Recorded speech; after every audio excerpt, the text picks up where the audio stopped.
दोस्तों महंगे महंगे रत्न यानी कि प्रीशियस स्टोन्स आपकी लाइफ बदल देंगे ऐसा कोई जरूरी नहीं है। दोस्तों अगर आप रत्न धारण करना चाहते हैं, प्रीशियस स्टोन्स पहनना चाहते हैं तो कुछ चीजों को समझ लेना बहुत जरूरी है। दोस्तों यहाँ पर कई लोग जो है आपको भाग्य रत्न या लग्न रत्न करके वो पहना सकते हैं, लेकिन अगर कोई भी प्लेनेट हमारी कुंडली के अंदर शत्रु है, मारक है, तो उसका रत्न कभी नहीं पहनना है।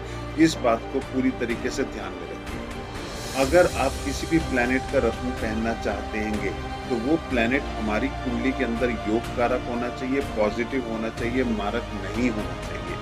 अगर पॉजिटिव है और उसकी डिग्री कम है यानी कि उसकी पावर और एनर्जी कम है, तभी हमें उसका रत्न पहनना चाहिए। इस चीज को थोड़ा इस तरीके से समझ लेते हैं कि कोई भी प्लेनेट हमारी कुंडली में जब चलता है तो 0 to 30 डिग्री चलता है।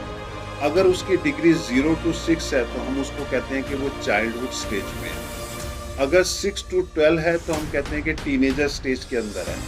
12 to 18 है तो प्रॉपर यंग एज में है, पूरी पावर में है। 18 to 24 है तो मिडिल एज में है, और 24 to 30 है तो ओल्ड एज के अंदर। दोस्तों यहाँ अगर कोई भी प्लेनेट आपकी कुंडली के अंदर योग कारक है यानी कि पॉजिटिव जगह पे बैठा है, उसकी प्लेसमेंट बहुत अच्छी है, लेकिन डिग्री कम है, डिग्री नहीं है यानी कि उसके अंदर पावर नहीं है, तभी आपको उसका रत्न धारण करना चाहिए। अगर उसको बाल्यावस्था में है, 0 से 6, 7, 8 डिग्री तक है और उसकी एनर्जी को बढ़ाना है, या वो बुजुर्ग अवस्था में है यानी कि वृद्ध अवस्था के अंदर है, उसकी डिग्री 27, 28, 26, 25 इस तरीके से है और उसकी एनर्जी को बढ़ाना है और वो पॉजिटिव है, तभी हमें रत्न धारण करना चाहिए।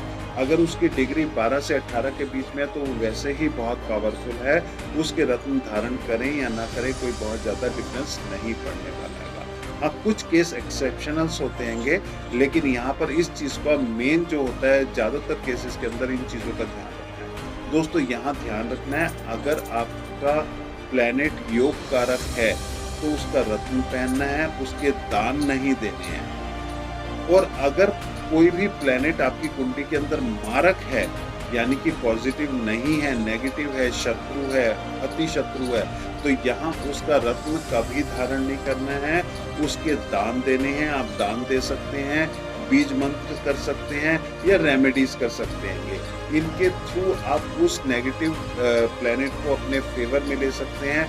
वो जो आपका शत्रु है, अति शत्रु है, वो आपके फेवर में आ जाएगा। बीज मंत्र अगर आप पूजा पाठ में विश्वास रखते हैं तो आप वो भी कर सकते हैं, उससे भी फेवर में आ जाएगा।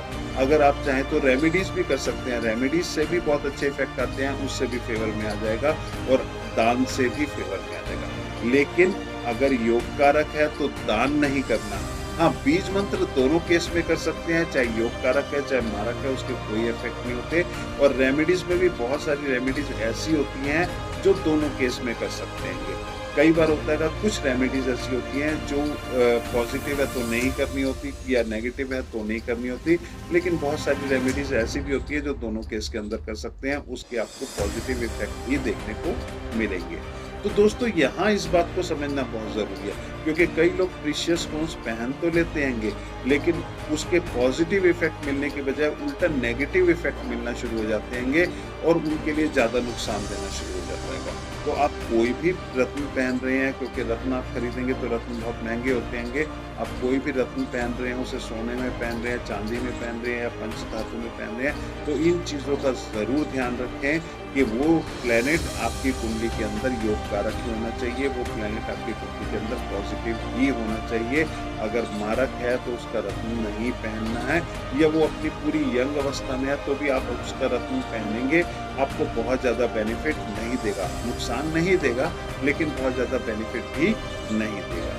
तो दोस्तों कोई भी रत्न पहनना है तो इस बात का ध्यान रखें, और अगर कोई भी दान दे रहे हैं तो भी इस बात का ध्यान रखें कि जिस चीज का आप दान दे रहे हैं वो चीज किसी ऐसे प्लेनेट के अंदर तो नहीं आती है कि, या इस किसी ऐसे प्लेनेट को तो इंडिकेट नहीं करती जो आपकी कुंडली के अंदर पॉजिटिव है।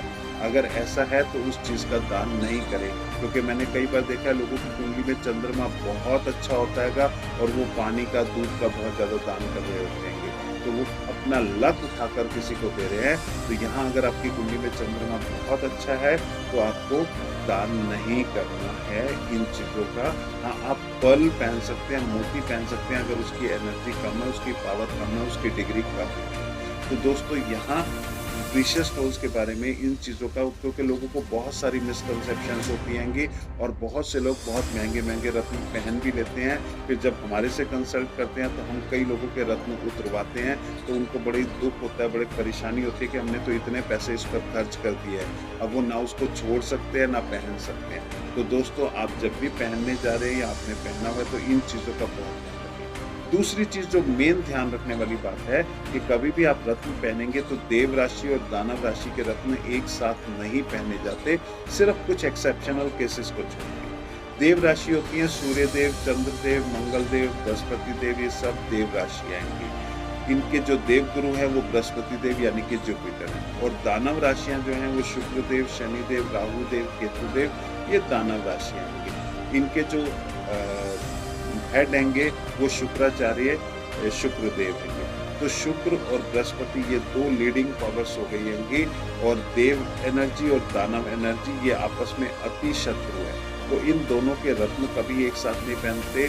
अगर आपने इन दोनों के रत्न एक साथ पहने हैं तो आपके ऑरा के अंदर एनर्जीज मैसअप होने शुरू हो जाएंगे और आपकी लाइफ डिस्टर्ब कर सकते हैं। तो यहाँ इन चीज़ों का भी ध्यान रखना है, या तो हम देव राशि के रत्न पहनेंगे या फिर दानव राशि के रत्न पहनेंगे जिसकी ज़रूरत है, जो हमारी कुंडली के अंदर रिक्वायर्ड है। अदरवाइज ऐसे ही कोई किसी के कहने से या अपनी मनपसंद से आप अलग अलग तरह के रत्न ना पहने, ये मेरी रिकमेंडेशन है। बाकी आप जो करना चाहें आपके ऊपर है।